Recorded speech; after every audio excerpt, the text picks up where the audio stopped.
କେଉଁ ମସିହାରେ ଢେଙ୍କାନାଳର ଖଡ଼ଗପ୍ରସାଦଙ୍କ ଦ୍ୱାରା ପଦ୍ମାବତୀ ହରଣ ନାଟକ ଅଭିନୀତ ହୋଇଥିଲା? ଉତ୍ତର 1834 ମସିହା। ଗୋପୀନାଥ ବଲ୍ଲଭ ନାଟକ କିଏ ରଚନା କରିଥିଲେ? ଉତ୍ତର ରଘୁନାଥ ପରିଚ୍ଛା। କେଉଁ ମସିହାରେ ଗୋପୀନାଥ ବଲ୍ଲଭ ନାଟକ ରଚନା କରାଯାଇଥିଲା? ଉତ୍ତର 1868 ମସିହାରେ। ପ୍ରଥମ ଓଡ଼ିଆ ନାଟକ ବାବାଜୀ କେଉଁ ମସିହାରେ ରଚିତ ହୋଇଥିଲା? ଉତ୍ତର 1877 ମସିହାରେ। କାଞ୍ଚି କାବେରୀ ନାଟକ କିଏ ଲେଖିଥିଲେ? ଉତ୍ତର ରାମଶଙ୍କର ରାୟ। ରାମଶଙ୍କର ରାୟ କେଉଁ ମସିହାରେ କାଞ୍ଚି କାବେରୀ ନାଟକ ରଚନା କରିଥିଲେ? ଉତ୍ତର 1881 ମସିହାରେ। ନାଟ୍ୟକାର ଜଗନମୋହନ ଲାଲା କେବେ ଓ କେଉଁଠି ଜନ୍ମଗ୍ରହଣ କରିଥିଲେ? ଉତ୍ତର 1838 ମସିହା କଟକର ମାହାଙ୍ଗାଠାରେ।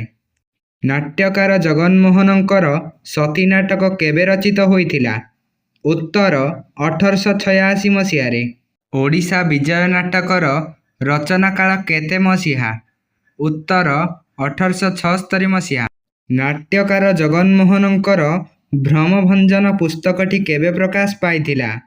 ଉତ୍ତର 1868 ମସିହାରେ। କୁଟୁଣୀ ପର୍ଦ୍ଦି କେଉଁ ନାଟକର ଚରିତ୍ର? ଉତ୍ତର ସତୀ। ସାଧୁ ଚମ୍ପତି ରାୟ କେଉଁ ନାଟକର ଏକ ଚରିତ୍ର? ଉତ୍ତର ସତୀ। କଳିକାଳ ନାଟକଟି କାହା ଦ୍ୱାରା ରଚିତ? ଉତ୍ତର ରାମଶଙ୍କର ରାୟଙ୍କ ଦ୍ୱାରା। ରାମଚନ୍ଦ୍ର ରାୟଙ୍କର ବୁଢ଼ାବର ନାଟକ କେତେ ମସିହାରେ ରଚିତ ହୋଇଥିଲା? ଉତ୍ତର 1992 ମସିହାରେ। କଂସବଧ ନାଟକଟି ରାମଶଙ୍କର କେତେ ମସିହାରେ ରଚନା କରିଥିଲେ? ଉତ୍ତର 1896 ମସିହାରେ। ସୀତା ବିବାହ ନାଟକଟି କିଏ ରଚନା କରିଥିଲେ? ଉତ୍ତର ନାଟ୍ୟକାର କାମପାଳ ମିଶ୍ର। ନାଟ୍ୟକାର ଭିକାରୀ ଚରଣ ପଟ୍ଟନାୟକଙ୍କର ରଚିତ ଦୁଇଟି ପ୍ରହସନର ନାମ କ'ଣ?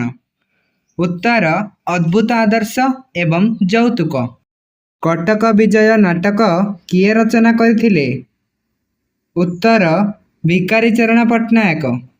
ଭିକାରୀ ଚରଣଙ୍କ ରଚିତ କଟକ ବିଜୟ ନାଟକଟି କେଉଁ ମସିହାରେ ରଚିତ? ଉତ୍ତର 1901 ମସିହାରେ। ନନ୍ଦିକେଶ୍ୱର ନାଟକ କିଏ ରଚନା କରିଥିଲେ? ଉତ୍ତର ଭିକାରୀ ଚରଣ ପଟ୍ଟନାୟକ। ରାଜା ପୁରୁଷୋତ୍ତମଙ୍କର ରଚିତ କଟକ ବିଜୟ ନାଟକ କେଉଁ ମସିହାରେ ରଚିତ? ଉତ୍ତର 1925 ମସିହାରେ। ଭିକାରୀ ଚରଣଙ୍କର ସାଂସାର ଚିତ୍ର କେଉଁ ପ୍ରକାର ନାଟକ? ଉତ୍ତର ସାମାଜିକ ନାଟକ। ପ୍ରେମ ତରଙ୍ଗ ନାଟକ ରଚୟିତା କିଏ? ଉତ୍ତର ରାଜା ରାଧାମୋହନ ରାଜେନ୍ଦ୍ର। ଏହିଭଳି ନୂଆ ନୂଆ ଭିଡ଼ିଓ ଦେଖିବା ପାଇଁ ଆମ ଚ୍ୟାନେଲକୁ ଲାଇକ୍, ସେୟାର ଏବଂ ସବସ୍କ୍ରାଇବ୍ କରନ୍ତୁ।